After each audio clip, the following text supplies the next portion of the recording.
TYT Sports, let's talk some hoops. Let's bring in Jay Michael from USA Today. Michael, how are you? Hey, doing pretty good. How about yourselves? Glad we could finally work out the Skype connection with you. So Paul Westphal fired. He went 2-5 this year. Obviously had a clash with star player DeMarcus Cousins. Was this the sole reason that he got the axe in Sacramento, Michael? I mean, it wasn't the sole reason. There were a lot of reasons. Amongst them was the fact that the Sacramento Kings are a bad team. They made a lot of upgrades during the offseason. They brought in Chuck Hayes. They acquired J.J. Hickson. They got Jimmer Fredette. And they're equally as bad this year as they were last year. I just think the DeMarcus Cousins situation brought it to another level to where they had to make a change. Look, I mean, I talked to several scouts in the NBA who always said that the Sacramento Kings are the worst executing team in basketball, that they really don't have much of an identity in terms of how they play, and they attribute that to Westphal. So I think ultimately, if it wasn't the Marcus Cousins situation, he would have gotten the axe at some point this season. Was it because that he did not institute a certain system for these players? Because I mean, you said that this is the youngest team in the NBA. They need some leadership. They need some guidance. Was it that they didn't have a system? Right. I mean, they need leadership and guidance, and it's going to have to primarily come from Westphal. And I think that he kind of, without the identity, they really couldn't figure out. If you ask anyone, what is the primary objective of what the Sacramento Kings are trying to accomplish on offense or defense? And you can get 29 different answers from 29 different scouts. And you throw in the fact that they have no leadership on that team.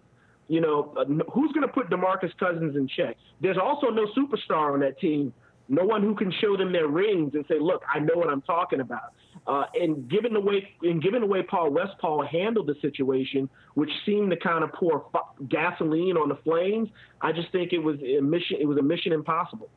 Was he wrong in coming out and calling out DeMarcus instead of leaving it in-house? I think so. I don't think anything good comes of that situation where you basically release a statement claiming the player wants to be traded, which automatically, if you wanted to trade him, it actually lessens his trade value. It puts the team in a horrible situation. And it also makes players not trust the coach because they're afraid he's going to throw them under the bus too. And I think when you throw all of that together, it was an untenable situation, and Westphal had to go.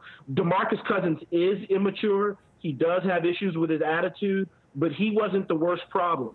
I think the Sacramento Kings realized they thought it was the coach. I want to read you something really quickly from J.A. Adonde on ESPN.com. Since they came down on his side, as in Cousins, instead of Westphal's, they have to keep Cousins. But the Kings have to realize that they just empowered him. So how can they expect him to change? I maintain that by the time we see a mature Cousins, he will be wearing a different uniform. What do you say to that? That's very well possible, but here's the caveat to that. DeMarcus Cousins is a good player. He has a good face-up game. He's a pretty good passer. He's a good rebounder.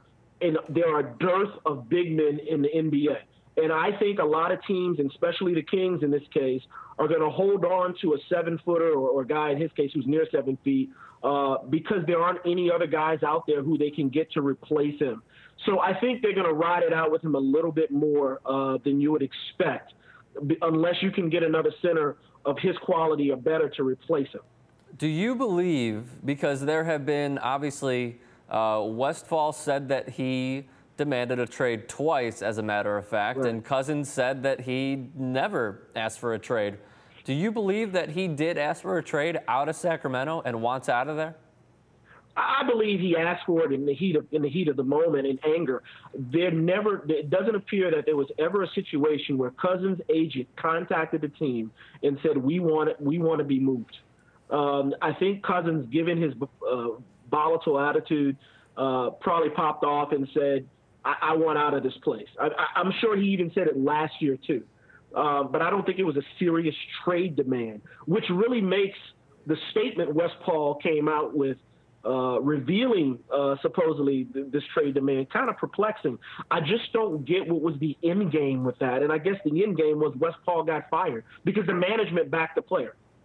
So in the end, Westphal came out and he made this effort, I guess, in his eyes, that he stood up for the organization and was trying to stand up for what's right.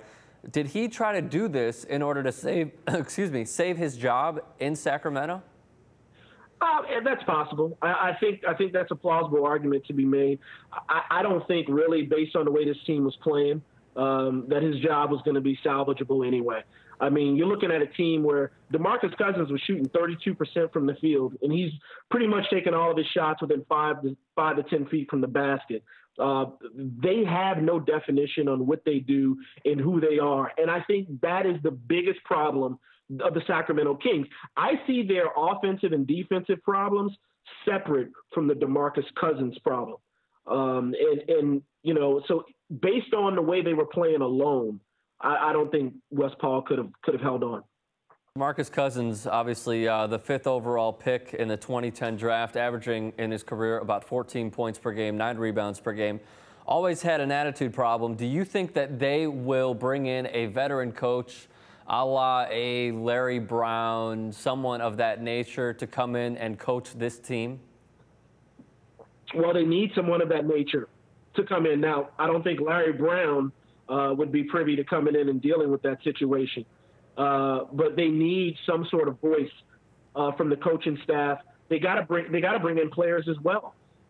They basically have a lot of decent, good players who are great trade bait. But as a group, they've yet to show they fit. So do you think that they have to acquire a point guard to move Tyreke Evans off the ball? What's the one position that they need to make this team that much better? Ooh, boy, that's a good one. Yeah, I mean, that's probably preferable. I think the plan coming into the season is Westphal wanted Jimmer Fredette to play the point guard role, and he's not a point guard. He's a 2. Tyreke Evans, I don't know if he's a good enough shooter to stretch the floor as a 2.